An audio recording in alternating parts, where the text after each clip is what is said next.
Hey, good morning. Got a couple of you on already. I'm gonna give this a couple minutes to let everyone else log on. That's going to log on. I know the audio's not the best. I don't have mobile live streaming. I've been using my phone to record some videos, so the quality's better as far as video and audio. But I have 1,000 subscribers to do mobile live stream, which I don't. I think I've got like 13 subscribers to this channel right now. So we're gonna just deal with what we've got. Who are my three people on so far? You can comment. Comments are enabled, so let me know who you are. If you want to, you don't have to. How's everybody doing? Everybody doing good? If you hear any noises while this is going on, odds are it's my kids. So streaming from home has that. Hey, Elena, how's it going? Who else is on here? I see. Oh, they're rolling in now.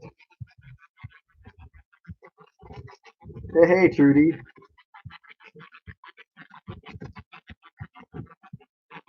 Who else we have on here?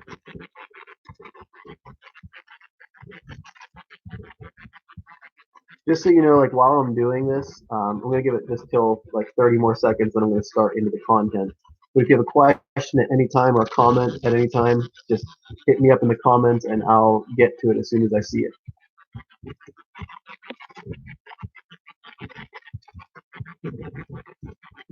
15 more seconds before we start this. 10.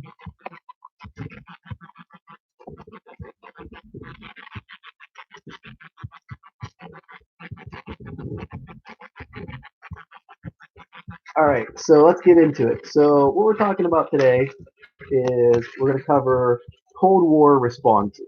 So the Cold War is going on, and I really, as a historian, I look at the Cold War really starting during World War II with tension between Russia and the Western world, the British and the Americans, because of our delayed intervention as far as directly invading uh, in continental Europe through France. We took a couple of years to get that done, and Russia was really frustrated that we took so long, so that caused tension. But once World War II is over, um, Truman is president. And Truman's Cold War approach is very intriguing to me.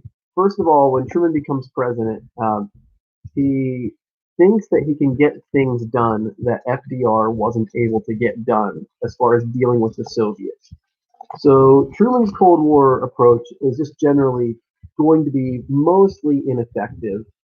Now, I'm not going to say it was completely ineffective, but it wasn't the most effective Cold War policy ever to be hatched. So, as far as Truman's Cold War policy is concerned, one of the very first things he does when he becomes president is he scheduled a meeting with the Soviets at the Potsdam Conference, and he has what he calls his "get tough" policy.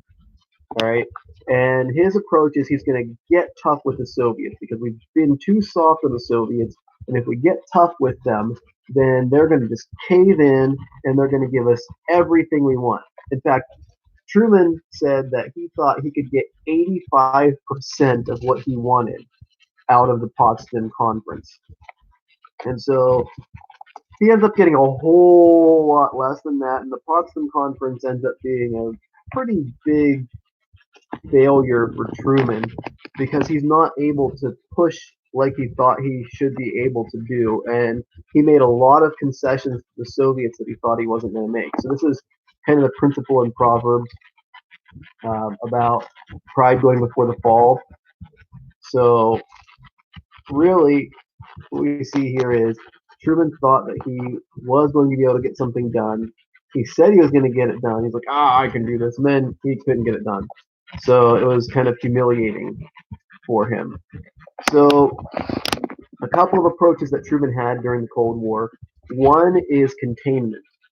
So his idea, it's containment doctrine or Truman doctrine. It's the idea that he's going to be able to contain communism in small regions.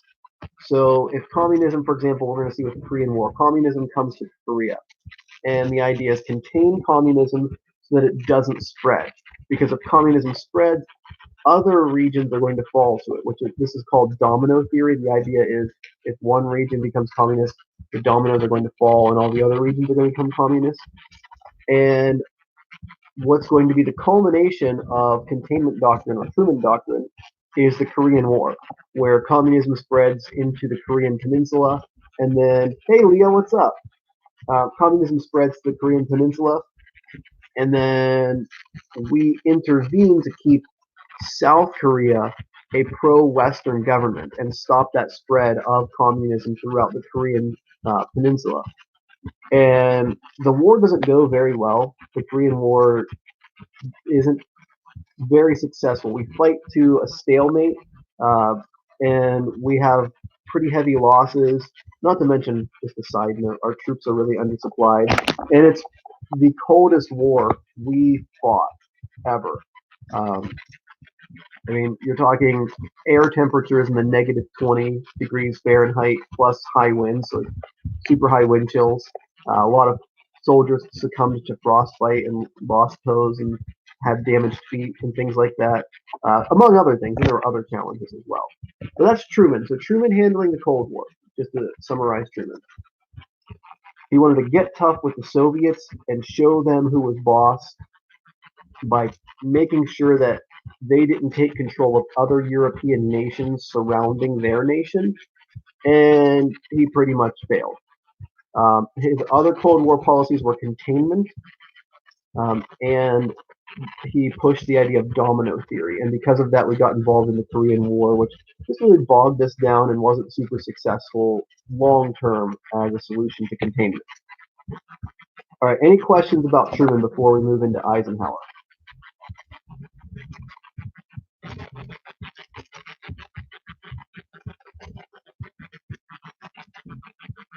Okay, let's move into Eisenhower. So Eisenhower, so we have a military man, a general, who becomes president. So he's going to take a very aggressive approach to the Cold War. His idea is we need to take not the Truman style get tough policy, which is mostly talk, but a real get tough policy. So Eisenhower comes up with the doctrine of massive retaliation. And this is the idea, if you drop one bomb on us, we drop all our bombs on you. And we talked about, so this is review, but I'm just trying to build the case so that you can answer your homework today and so you can get this stored away in your memory banks. So Eisenhower's idea of massive retaliation, also part of that is called mutually assured destruction. So if you watched last week's video, the duck and cover video, where it was teaching children how to prepare for being nuked, not a very calming scenario, by the way. You know, you're a grade school kid and you're watching a video on how to deal with getting nuked while you're at school, right? These are the times the kids were living in during the era of the Cold War. So Eisenhower's Cold War approach, massive retaliation, mutually assured destruction. All right. So let me flip my page here. Another thing he had was called brinkmanship, and this is the idea of pushing your opponent to the brink of war, which I'd said in another lesson, it's nuclear chicken, which is what it is. But there were some peace attempts that Eisenhower made during the end of his administration, where he was reaching out to the Soviets and hoping to kind of, once he had done the buildup of pressure and the buildup of military threat, now toning that down and taking a softer approach and saying, let's come together, let's make some arrangements so that we don't blow the whole world up. However, when we had a U-2 spy plane, not the band U2, which I don't even know if any of you know who the band U2 is.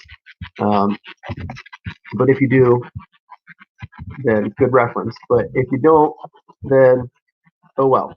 So U-2 spy plane. We have a spy plane that's flying over Soviet territory. It gets shot down, and the Soviets are really ticked at us, and that's seen as a betrayal, and that keeps the Soviets from coming to peace talks with the U.S. So any progress, nice, Trudy. You know who U2 is and like him. Cool. Bono.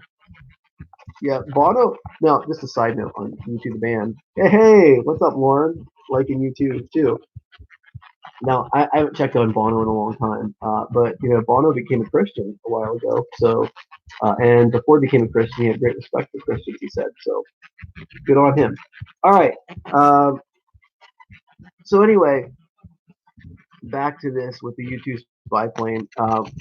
The peace attempts that we had made toward Russia or toward the Soviets were kind of at a standstill. It seems a massive betrayal. And now, I mean, everybody spies on everybody now. We have satellites that spy on everybody. So it's a different era with a different mindset. But in this era, having spy planes fly over your territory, over your sovereign airspace, we invaded their airspace is the big deal. Really raised tensions. Which brings us now to JFK's approach to the Cold War. So we see Truman containment and not a whole lot of effectiveness. Eisenhower, massive retaliation, brinkmanship, and then some peace attempts, but it falls apart. Now we've got Kennedy, JFK's approach. His approach is called the flexible response. Now, don't take that to mean weak response because it's not weak. Uh, an example of why it's not weak is us putting nuclear weapons in Turkey. Under JFK, him keeping nuclear weapons in Turkey, so we had a faster launch time and a faster response time to any nuclear weapons the Soviets would launch at us. So he's also stepping up conventional forces, conventional warfare, special forces, uh, and he's pushing for peace while strengthening our military. All right, so the flexible response isn't a weak response, but his idea is let's be strong, but let's negotiate. Let's not use brinkmanship, let's use diplomacy. But diplomacy, and now it totally left my mind. This isn't in my notes. I want to say it's Will Rogers. Don't quote me on that. But I want to say it was Will Rogers that said that diplomacy is the art of saying nice doggy while you're searching for a rock. And this makes sense in the context if you've ever been in a place that has feral dogs or wild dogs that aren't very kind. The nice doggy isn't that nice, and it's growling at you, and you're trying to pacify it until you can defend yourself, right? And that's what's going on here with uh, Kennedy's flexible response. The flexible response is diplomacy, making sure we can defend ourselves if we have to, but hoping that we don't. Couple things that happened. I'm going to cover three quick things that happened during the flexible response and during Kennedy's administration. One is the Bay of Pigs invasion, which was a massive international incident and a kind of a humiliation for us, where we offered support to nationalists who were hoping to overthrow a communist government. They invade through the Bay of Pigs, and we promised them support. By the way, this is the tough part: is we promised them support, but their invasion doesn't go super well, and we therefore kind of bail on supporting them to save face. Uh, and it ends up being an international incident where America supported guerrillas who were trying to retake control. And first of all, we supported them, so that showed the communists that we were being subversive toward their communist interests, trying to stage an invasion of Cuba. And secondly, it showed the rest of the world that we were inept, that we couldn't do what we said we could do or what we were hoping to do. So we failed on all fronts with the Bay of Pigs. And just a side note, this isn't in my notes, but part of the reason why the Bay of Pigs was such a big failure is bad communication. It had somewhere around a 33% projected success rate, uh, but when that was conveyed to the president, it was conveyed as a decent chance of success. But in the intelligence community, that's a decent chance of success. 33% is a really decent chance in the intelligence community. However, if you're looking at practicalities, a 33% chance is horrible. So, uh, better communication could have saved us from supporting the rebels and getting involved in an international incident. Anyway, Bay of Pigs, big scandal. It makes Kennedy look bad, makes America look bad.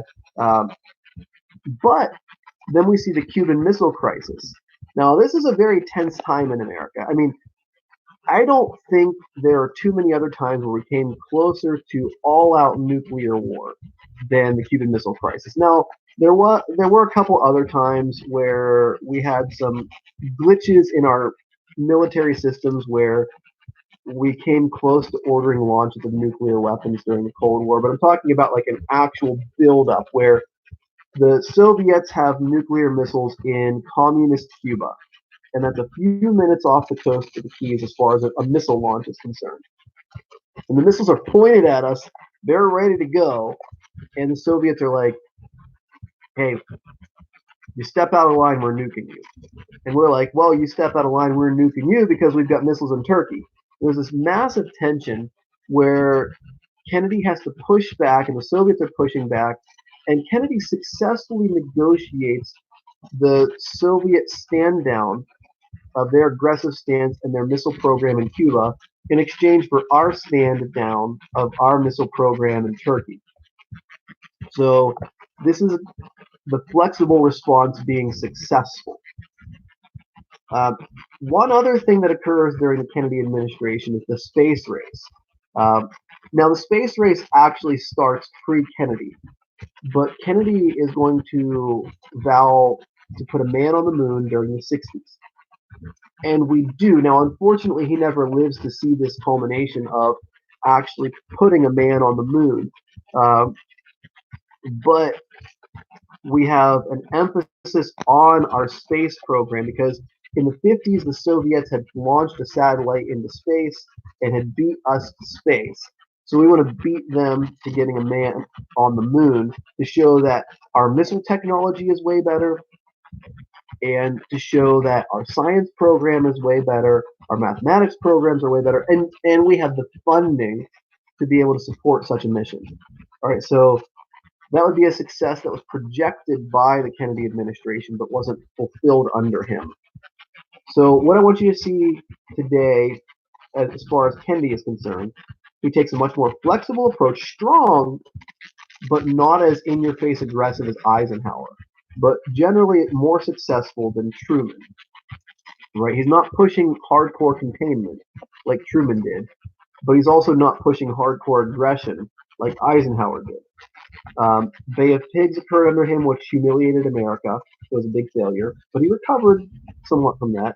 Cuban Missile Crisis was a success, and the space race that he pushed for, as far as getting a man on the moon, really helped America come to the forefront technologically as far as aerospace technology is concerned. All right. Any questions that you have for me or comments?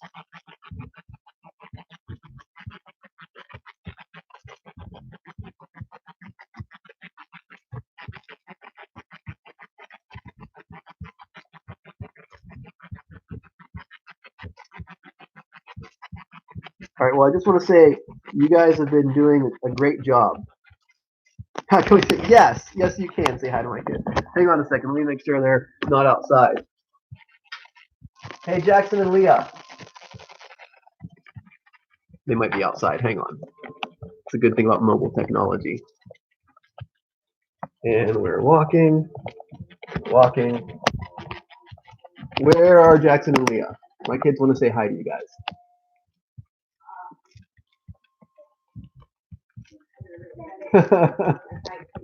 Where's Leah? Okay. Give me like 2 seconds. What? Sure. All right, hang on. They'll be up in just a second. Yeah, Leah. My daughter is named Leah. Same spelling. Yeah, so same name. How about that? It's like twinning, only a few years apart. All right, so they'll be up in a minute. Anyway, while we're waiting for them to come up, you guys are doing a really good job. You guys are staying on top of your assignments. I'm really proud of how you guys have been handling this. I know it's a big change to how we normally do things. You guys have been crushing it, so keep up the good work. I don't have a dog. I have 2 cats. So maybe one of these days, one of the cats usually comes in this room, but maybe one of these days, maybe next time we live stream, which I think I've got another live stream scheduled for this week. I'll have to bring the cats on, or at least one of the cats on.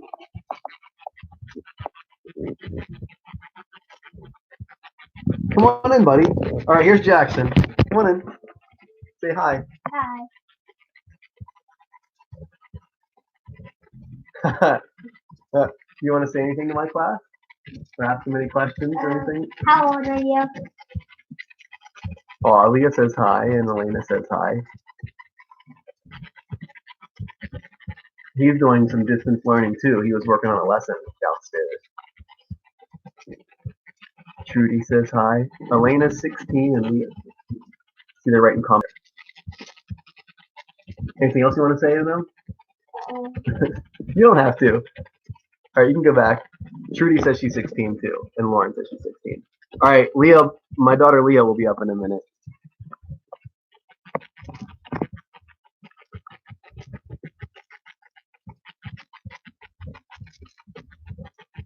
Looks like 16 is the age for this class. All right, so there are some cat people. Who else has cats in the room here?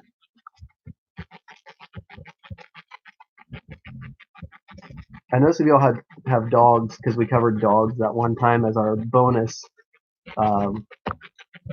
We talked about puppies before. Oh, wow, that's great.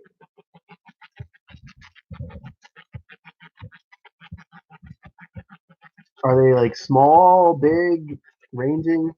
Oh, that's no good, Trudy. Hey, what's up, Audrey? You've got a cat too. All right. So Audrey's got a cat. Trudy definitely is not going to have cats. Your grandma stole your cat? My parents do that with my sister's dogs. She'll get a dog and then she'll bring it over to visit and then they'll steal her dog.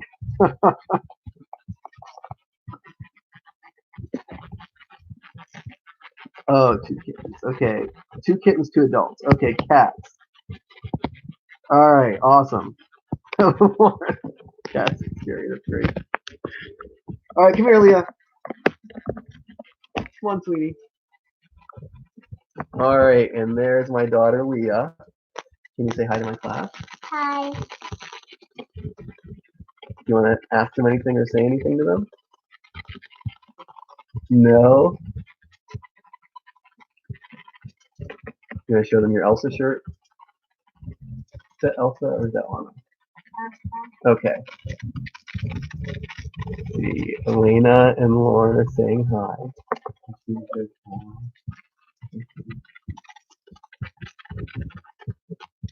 Leah, I have a student named Leah, and she says she has the same name as you. Isn't that cool? Yeah. Audrey says hello to you too.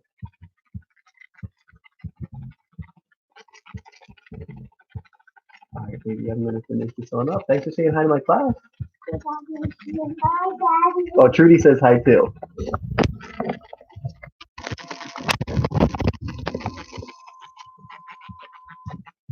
All right, guys, any other questions that you have? I'm glad you guys get to see my kids. My wife and I have talked about it'd be cool to bring them to school one of these times. Lauren, I'm glad you like it. Hi, Isabel, and I'll tell Leah you said hi to her.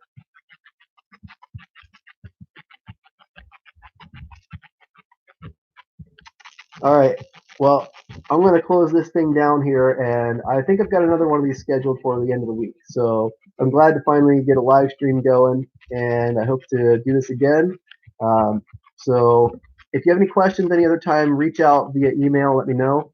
Other than that, have a great day, guys.